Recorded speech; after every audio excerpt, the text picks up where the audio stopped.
آقا کریم نے فرمایا لوگو میں تمہارے اندر وہ چیزیں چھوڑی ہیں اگر تم ان کو مضبوطی سے پکڑ لو تم کبھی بھی گمراہ نہیں ہوگے۔ جس طرح پچھلی امتیں انبیاء علیہ السلام کے چلے جانے کے بعد دوبارہ گمراہی میں پلٹ گئیں، گمراہی کی طرف چلی گئیں، تو ایسا نہیں کہ تم بھی گمراہی کی طرف چلے جاؤ۔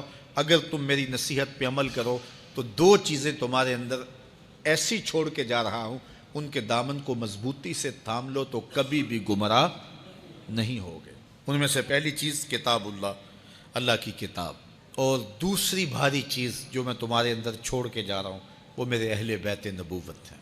تو حضور نے تو ضمانت دی تھی کہ تم گمراہ نہیں ہوگے، لن تدلوا، تم کبھی بھی گمراہ نہیں ہوگے۔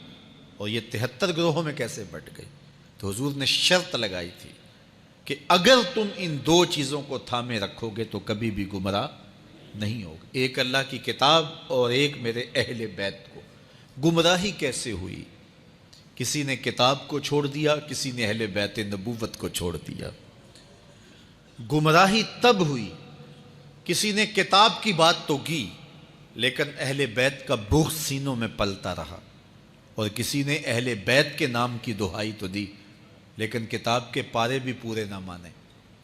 تمہیں مبارک ہو، تمہارے ایک ہاتھ میں قرآن ہے، ایک ہاتھ میں اہل بیت نبوت کا دامن۔ تو جس نے کتاب اللہ کو چھوڑا وہ بھی گمراہ ہو گیا، اور جس نے اہل بیت کے دامن کو چھوڑا وہ بھی گمراہ ہو گیا، اور جس نے دونوں کے دامن کو پکڑ لیا تو وہ کامیاب ہوا، بامراد ہوا اور ہدایت پہ گامزن رہا۔ فرمایا تمہارے اندر میرے اہل بیت کی مثال ایسے ہے جس طرح حضرت نوح علیہ السلام کی کشتی تھی، جو اس کشتی میں سوار ہو گیا وہ نجات پا گیا، اور جو اس کشتی میں سوار نہ ہو سکا، پیچھے رہ گیا، وہ ہلاک ہو گیا۔ تو جو اہل بیت کی محبت کی کشتی میں بیٹھے گا، ان کی عقیدت کی کشتی میں بیٹھے گا، وہی نجات پائے گا۔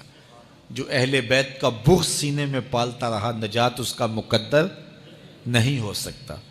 اور ایک روایت میں حضور نے ارشاد فرمایا کہ میرے اصحاب کی مثال ستاروں کی طرح ہے، تم جس کے پیچھے بھی چلو گے منزل پا جاؤ گے۔